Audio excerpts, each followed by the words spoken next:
Ito pa mga bossing ko, ang isa sa mga pinakamaganda rin na dalahin natin kahit saan tayo magtungo. Kasi ito po ay isa po ay ginagamit na mga pampaswerte, lalo-lalo na ang bigas, hindi po ito nawawala mga bossing. Halimbawa, maglilipat tayo ng bahay.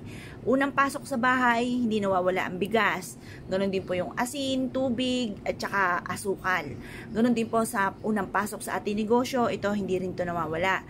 Or kaya po mga bossing ko, kung may ikakasal, ay ipaghahalo ang bulaklak at saka ito pong ating bigas para mas maging masagana ang pamumuhay ng mag-asawa. Ang bigas ay isa po hindi nawawala pagdating sa usapin ng pampaswerte. Ngayon po mga bossing, tatambalan po natin ito ng bawang. Kasi ang bawang ay isa sa mga blockbuster na pinaniniwalaan na napakaswerte mga bossing. Ito ay mabisang tambalan mga bossing ko na mabilis sumatak ng swerte lalo na sa pera. Kung naniniwala ka at nais po na lumebel up ang inyo pong swerte, ito isa sa mga pinaka-the best na dapat ay meron po tayo. Makakatulong po ito upang sa ganon ay magtuloy-tuloy ang pasok ng swerte at siksik-liglig at umabot maraming blessing ang dumating. Ngayon pa mga bossing, kung ikaw ay mahilig sa mga pampaswerte, very good po yan. Pero syempre, ito ay isang kap lamang para tayo maging matagumpay. Ang numero 1 po niyan, sipag at tiyaga at pananalig sa mahal ng Panginoon para kaagad nating makamit ang ating mga pinapangarap. At dahil sa akong nakaranas ng ganyan, masipag naman ako, matyaga ako, hindi ako nakakalimot magdasal. Kagaya na na-share ko nga po sa inyo, naglalakad pa ako ng paluhod sa may Baklaran sa ina ng awa ng Our Mother of Perpetual Help. Mula sa may pintuan ng main door po doon hanggang sa may altar, lumalakad ako ng paluhod. At hanggang sa ngayon, umitim na ang aking tuhod mga bossing. Almost a years ako naglakad po dyan. At humihingi po ako ng kahit isang pagkakataon lang at hindi ko ito sasayangin. Talagang sisipagan ko palalo. Gagawin ko ang the best ko mga bossing.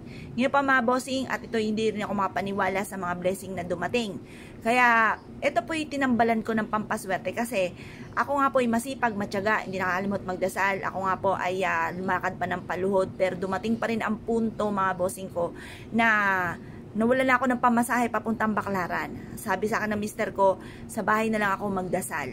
Tapos mga bossing, ang isa sa mga dinagdag kong sangkap sa sipag at tiyaga at pananalig sa mahal na Panginoon mga bossing ko ay pampaswerte. Dito na pumasok ang pampaswerte.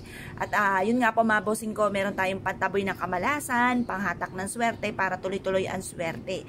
Pero syempre, hindi mo aalisin ang numero 1 kung ang problema ninyo ay pera, sipag at tiyaga. Yan ang pinakamayor, sipag at tiyaga. Kung ikaw po ay gusto nyo yung mansion na bahay, mansion din ang pagkayod.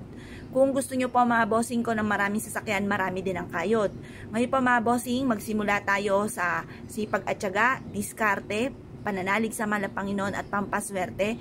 Makakamit nyo po kung ano man ang inyong mga pinapangarap. Magugulat ka sa mga blessing na darating. Kung isa ka sa mga naniniwala, dalhin nyo ito palagi mga bossing. Simple lang naman, kukuha ka lang sa bigasan ninyo ng konting bigas, tapos kukuha lang din ikaw ng sariwa na bawang. At ito po ay pagsasabayin ninyo. Tapos magwi-wish ka bago umalis ng inyong tahanan. Magdadasal ka, nagabayan po kayo. At kayo po iswertihin kung saan man kayo tutungo. Ganun lang naman po mga bossing. At ugaliin nyo po yan ang pagdadasal. Ngayon po mga bossing, kung kayo ay naniniwala at nais nyo po itong gawin, asya mga bossing ko, good luck po sa inyo po lahat.